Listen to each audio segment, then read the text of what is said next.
अब मुझे लगता है जो सरकार ने जो नया सिस्टम बनाया है उसके अकॉर्डिंग कोटा जाने की ज़रूरत नहीं है। आईटी पार्क के साथ तमाम बड़ी बड़ी कंपनियां जो आ रही हैं यहाँ पे, तो कंपनियां आने से बच्चों को जो ट्रेनिंग है और जो जॉब है दोनों के लिए अपॉर्चुनिटी का एक द्वार खुल गया। अब बरेली एक आईटी हब बन गया, जो अच्छे प्रोफेसर्स हैं यहाँ रुकते हैं। अब जो एग्जिट है प्रोफेसर्स का, एग्जिट रेट जो है बहुत कम है।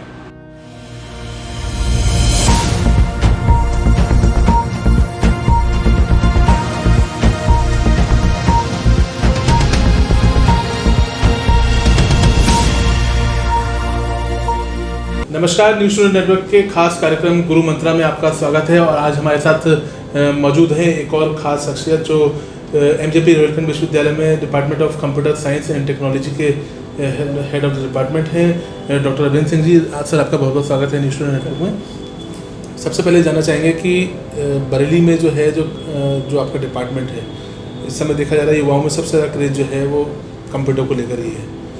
तो बीटेक और तमाम जो ऐसे कोर्स हैं, इसको करने के लिए बच्चों को क्या करना चाहिए? जो बच्चे 11th में पढ़ रहे हैं, जो इंजीनियरिंग के लिए जो तैयारी के लिए 11th से शुरू करना चाहिए।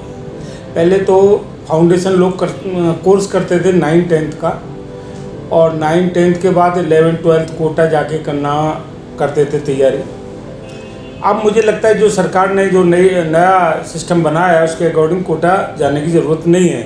तैयारी आप सिलेबस के साथ ही कर सकते हैं। एनसीईआरटी की बुक पढ़िए, ऑनलाइन कोर्स जो कोरोना आया, कोरोना के बाद में एक बहुत बड़ा अचीवमेंट हुआ कि ऑनलाइन के लिए पढ़ाई के लिए तमाम प्लेटफॉर्म क्रिएट हुए। तो ऑनलाइन कोई प्लेटफॉर्म ले लीजिए। दूसरा, टेस्ट जो वीकली टेस्ट और मंथली टेस्ट और क्वार्टरली जो टेस्ट हैं, उन टेस्ट पर बहुत ज़्यादा एनालिसिस और ध्यान की ज़रूरत होती है। उसके बाद आप कर सकते हैं। देखिए, मेन चीज़ जो फिज़िक्स, केमिस्ट्री और मैथ 3 सब्जेक्ट हैं जिनके ऊपर आपको ध्यान देने की ज़रूरत है।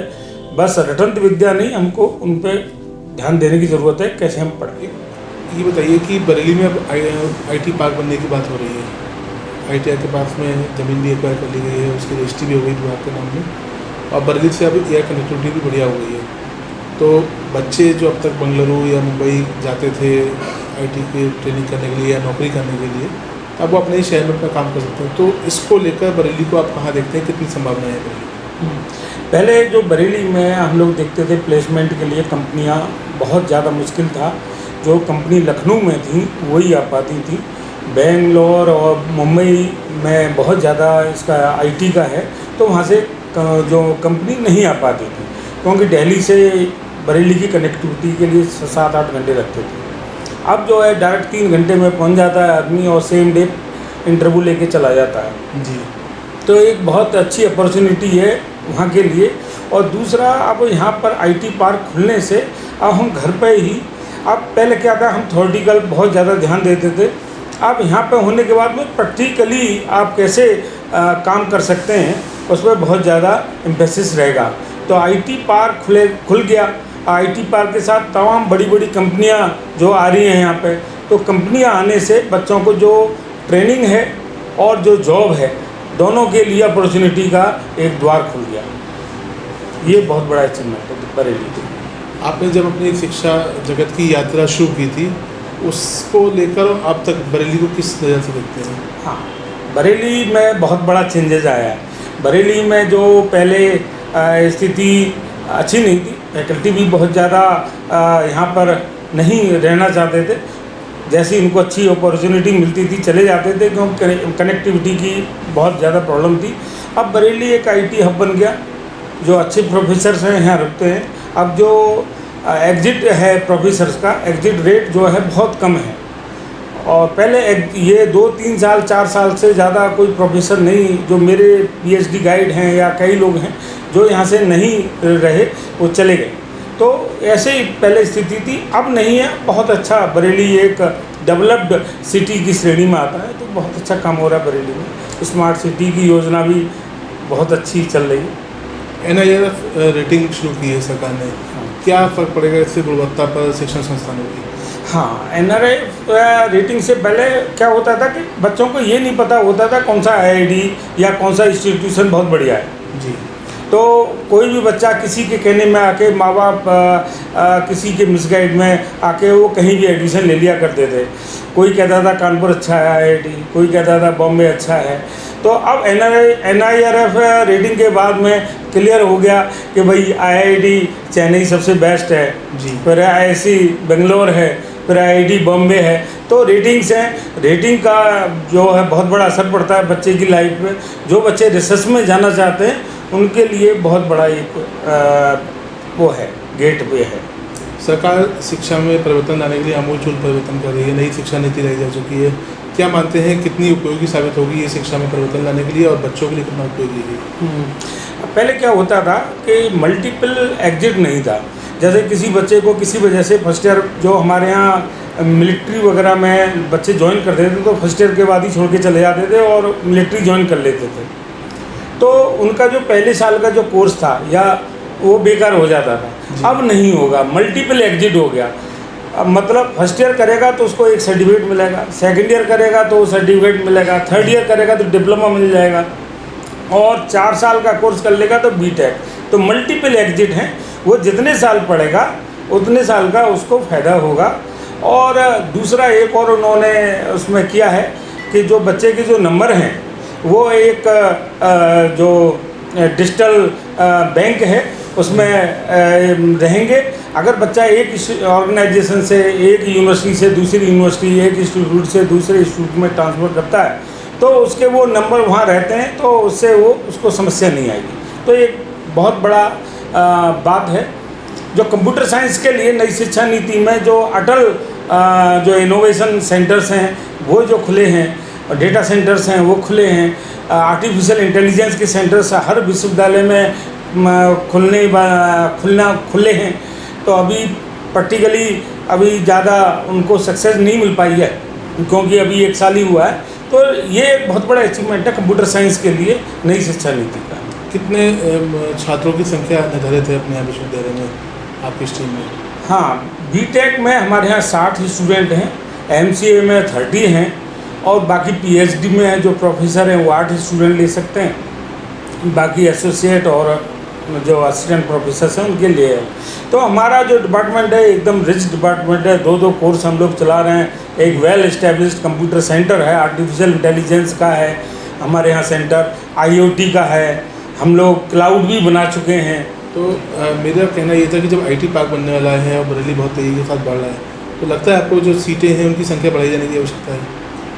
हाँ, जैसे अब उसमें क्या है कि जैसे IT जो पार्क बनेगा यहाँ बहुत ज़्यादा लोगों की ज़रूरत होगी जी। और हमारे यहाँ बरेली के लोगों को उसका फ़ायदा मिलना चाहिए, इसीलिए IT पार्क बरेली में बनाया गया है। तो उसके लिए सीटें बढ़ना लाजमी है और सीटें विश्वविद्यालय में बढ़नी चाहिए और सरकार को नई पोस्ट भी देनी चाहिए जिससे कि क्वालिटी ऑफ एजुकेशन रहे। क्योंकि ऐसे कोर्स सेल्फ फाइनेंस में चलाने से जो क्वालिटी ऑफ टीचर्स नहीं हो पाते तो उनको उस हिसाब से सैलरी, पर्क्स और बाकी चीज़ें नहीं मिल पाती। तो आपको ऐसे उसके लिए जो पोस्टें हैं और वो सब देनी होंगी सरकार को, जिससे कि इंडस्ट्री और एकेडमिया दोनों का इंटरेक्शन बना रहे। स्किलिंग की बात सरकार कर रही है और देखा जा रहा है जो B क्लास सिटी हैं या जो Tier 2 सिटीज़ हैं वहाँ पे स्किल्ड लेबर या स्किल्ड जो कर्मचारी हैं उनकी कमी पाई जाती है। बरेली भी ऐसे एक शहर है जो यहाँ पर जो तमाम इंडस्ट्रिस्ट हैं या तमाम जो और व्यवसायी हैं वो हमेशा ये शिकायत करते हैं कि यहाँ पे स्किल्ड युवाओं की कमी है। क्या मानते हैं ये कंप्यूटर साइंस एंड टेक्नोलॉजी हो गया आपका डिपार्टमेंट या अन्य चीज़ होगी, सरकार की नीतियों से, शहर के बढ़ने से इन सब चीज़ों में इजाफा होगा, जो स्किल्ड लोग हैं वो ज़्यादा आएंगे? हाँ, यहाँ पे जो क्या है कि जो मैंने जैसे बताया कि थ्योरेटिकल नॉलेज पे हम लोग ज़्यादा ध्यान दे रहे हैं। अब यहाँ पे IT पार्क बनने से जो प्रैक्टिकल नॉलेज है, जो जैसे हमारे यहाँ किसी बच्चे को प्रोजेक्ट करना है 3 महीने का या 6 महीने का प्रोजेक्ट करना है, उसके लिए यहाँ सुविधा ही नहीं है जी। या उसको 3 महीने की ट्रेनिंग करनी है, वो कहाँ जाएगा? 3 महीने के लिए बेंगलोर और वहाँ उसके लिए गांव के बच्चे के लिए बहुत मुश्किल है जी। यहाँ पे बनने से उसको प्रैक्टिकल नॉलेज मिलेगी, ऑनलाइन प्रोजेक्ट मिलेंगे। जो यहाँ IT पार्क में इंडस्ट्री होगी वो छोटे छोटे प्रोजेक्ट दे देती हैं, उन प्रोजेक्ट को बच्चे करेंगे तो काम, उस प्रोजेक्ट पर काम करने के बाद में सीधा इंडस्ट्री में जाके ऑब्जॉर्व होंगे। तो ये तो बहुत बड़ी अपॉर्चुनिटी है। जी, एक सवाल है जो हर पेरेंट्स पूछना चाहते हैं। एक शिक्षा में आप ये कह लीजिए कि एक प्रथा चलती है, पहले MBA का क्रेज़ था, हर बच्चा MBA कर रहा था। उसके बाद ये हुआ कि MBA चूँकि सबने कर रखा है तो उसका जो उपयोगिता थी वो ख़त्म हो गई। ऐसे अब देखा जा रहा है कि BTech जो है वो लगभग हर घर में कोई ना कोई बच्चा कर रहा है। तो मानते हैं इससे जो गुणवत्ता है वो कम हो रही है या फिर BTech का अभी भी स्कोप है? देखिए, जब तक टेक्नोलॉजी रहेगी, क्योंकि टेक्नोलॉजी का कोई लिमिट नहीं होती जी। आज अगर हम कहें कि हमारे हाथ में लैपटॉप है तो कल को कुछ और होगा, तो टेक्नोलॉजी में चेंजेस आएंगे और घर घर रोबोट पहुंचेंगे, तो टेक्नोक्रेट्स की तो हमेशा ही ज़रूरत पड़नी है। रोबोट बनाना है तो अकेला कंप्यूटर साइंस का इंजीनियर नहीं कर सकता, मैकेनिकल का भी चाहिए, इलेक्ट्रॉनिक्स का भी चाहिए। तो मुझे और मेडिकल के क्षेत्र में एक बहुत बड़ी अपॉर्चुनिटी है, जो कि मेडिकल के क्षेत्र में कंप्यूटर साइंस का बहुत कम दखलंदाजी है, वो और बढ़ेगी। अब वर्चुअल रियलिटी और नई चीज़ें आ गई हैं। वो US का बेटा डॉक्टर यहाँ पे आपको देख सकता है, पूरा वर्चुअली आपकी बॉडी का स्कैन कर सकता है। कोई क्लॉट्स है कहीं बॉडी में, वो आप वर्चुअल रियलिटी से और बाकी चीज़ों से पता कर सकते हो। तो ये कि मुझे नहीं लगता ये जल्दी ख़त्म होगा। ठीक है, तो ये थे डॉक्टर रविंद्र कुमार जी, जिनका कहना है कि टेक्नोलॉजी की आवश्यकता हमेशा पड़ती है और ऐसा नहीं है कि BTech का क्रेज कम हो रहा है या फिर BTech अगर करने वाले युवाओं की संख्या बढ़ रही है तो उसकी उपयोगिता कम हो जाएगी, क्योंकि तकनीक हमेशा से ही मानव के लिए मददगार साबित हुई है और हम हमेशा जो प्रगति करते हैं उसमें तकनीक का बहुत बड़ा योगदान रहता है। लिहाजा जो इनका डिपार्टमेंट है कंप्यूटर एंड साइंस टेक्नोलॉजी, उसका स्कोप अभी भी है और बरेली जिस तरह से शहर बढ़ रहा है वहाँ पर युवाओं को और अवसर प्रदान करने के लिए यूनिवर्सिटी में सीटों की संख्या भी बढ़ाई जाने की आवश्यकता है। बहुत बहुत धन्यवाद आपका स्टूडियो में आने के लिए और इसी तरह के ज्ञानवर्धक और जानकारी से भरे हुए वीडियो देखने के लिए आप लगातार न्यूज़ स्टूडियो नेटवर्क को देखते रहिए, इसको लाइक करिए और सब्सक्राइब करिए। धन्यवाद। ऐसी ही इन्फॉर्मेटिव वीडियोस के लिए देखते रहिए न्यूज़ टुडे नेटवर्क और हमारे चैनल को लाइक, शेयर, सब्सक्राइब करना ना भूलें।